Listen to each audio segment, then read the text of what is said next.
What's up everyone, it's Nima here, and I will be reviewing the Fall of Porcupine in this video, but I wanted to do a quick little update or kind of just give you guys some information, as I did make a post yesterday explaining some of the information about why my channel might be a little bit slow the next coming week. But if you don't care about any of that, just go ahead and skip to about a minute 30, and that's when we'll start the review. But first off, I just want to thank everyone for their well wishes and everything. That means a lot, and it really, I think, means so much to my sister that so many people she doesn't even know are sending their support. So yeah, thank you guys so much. For those of you who don't know, my brother-in-law passed away 2 days ago. He battled stage 4 brain cancer for about 6 months or so. So it was a pretty quick time period from finding out that he had it to things just changing. And so things have been really hectic for her. And with his passing, of course, there's so many other things that you have to think about now and so many things that she's gonna have to handle. So I really wanted to make my schedule more flexible so that she can rely on me in the next week or 2 weeks or whatever, but I did kind of have some time etched out, so I will try to continue making content, and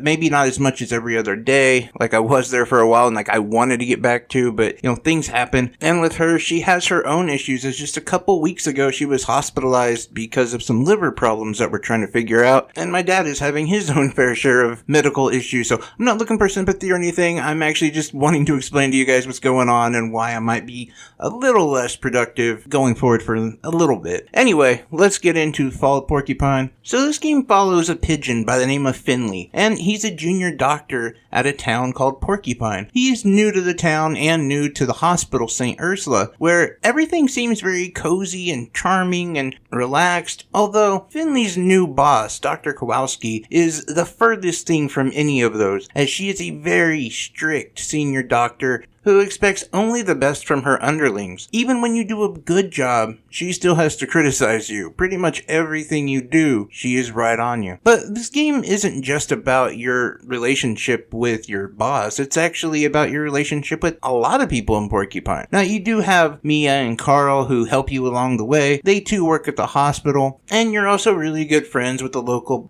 business owner who owns a botanical shop. And you go from just many different experiences as far as your conversations and your personal relationships, and that's really what this game is about. If you're not a fan of reading or dialogue or story, then you probably want to pass on this one. And so as I played this game, I felt like this is a game where nothing happens, but then a lot happens. You'll go from exploring the forest and ending up talking about the circle of life and how life in a small town is. The same people that you grow up with, the same people that die around you, and the whole, almost disturbing aspect of being kind of trapped in a small town. You go from that to just playing basketball with a friend, or even getting into a barroom fight at the local pub. Now, meanwhile, in between all of these different interactions, you're also expected to be a doctor. One of the brightest aspects of the game, something I really enjoyed and wish that they did a little bit more, as you have little mini games to diagnose and treat your patients. Whether you're checking vitals or you're writing prescriptions or treating the patients yourself, all of these little mini games can be really fun, yet also really difficult, as you don't get like a do-over. If you mess up, you get a bad report card and your boss is going to be even more ticked off at you. But even more than that, your actions could have negative consequences. Your patient might die because you didn't do it right. And there are some mini games like the one you do while you're using the stethoscope. It's really difficult. I messed up so many times. I think the best ranking I ever got was like a B, which doesn't look good and doesn't help you. But as you're also,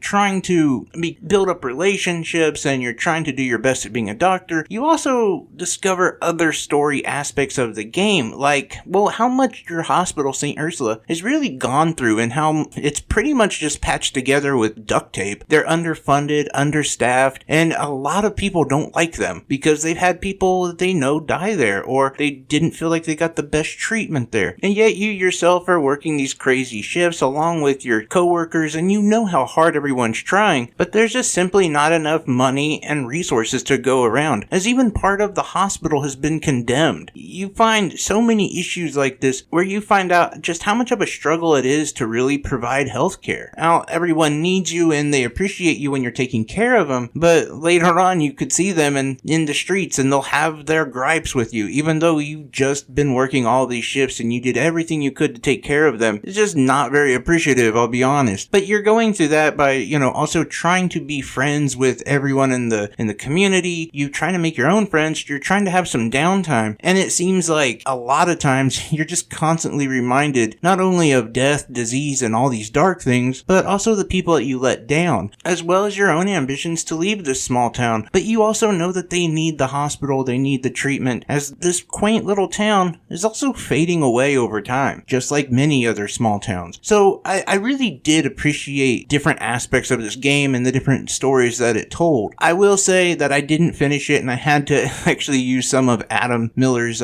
coverage on it over at EliteInstitute.net. I definitely appreciate him for letting me do that, as these games are really difficult to cover because you don't want to give too much of the story away, because, well, that's the only reason why someone should play the game. But at the same time, you feel like if you don't let people know at least some of the story aspects, then that also gives them no reason to play. It's a good game with a lot of thought-provoking story aspects, but if I'm being honest, it wasn't for me. I was intrigued by some of the conversations and some of the banter and basically trying to get in the head of some of these characters, but at the same time, I did find it kind of slow-paced and a little dull at times, and not enough doing the things that I really enjoyed about the game, like taking care of your patients, for instance, again, was like one of my favorite parts of the game, and it didn't feel like did that enough. It felt like you were dealing with the politics of the hospital, as well as just dealing with people amongst the community, and I don't know, having to do these other little events that for me, I don't know, just weren't that fun. And yes, that's part of the story, I get that, but I don't know, what can I say? I don't love a lot of narrative heavy games when that's all you do. Like, I enjoy a good RPG, and if there's a lot of story to them, great, fantastic. At the same time, I need there to be some combat or some action, something like that, to kind of help with the lulls of the game. So if I would give it a number grade, I would give it about a 7 out of 10. I think it's a good game, and I think if you're into cozy games, this is going to be one that you're going to want to check out. Although if you find these games a little slow paced for you, you might want to pass on this one. But I do want to thank Key Mailer for hooking me up with the code to let me review this game. I appreciate them. They're awesome. And I appreciate each and every one of you guys. And thank you guys for just allowing me to do this channel. I think that's why I feel some sort of responsibility, not only to, of course, be honest about my reviews, but also just to let you guys know about the content, the updates, all of that stuff. But I appreciate each and every one of you. Love y'all. Take care. Bye-bye.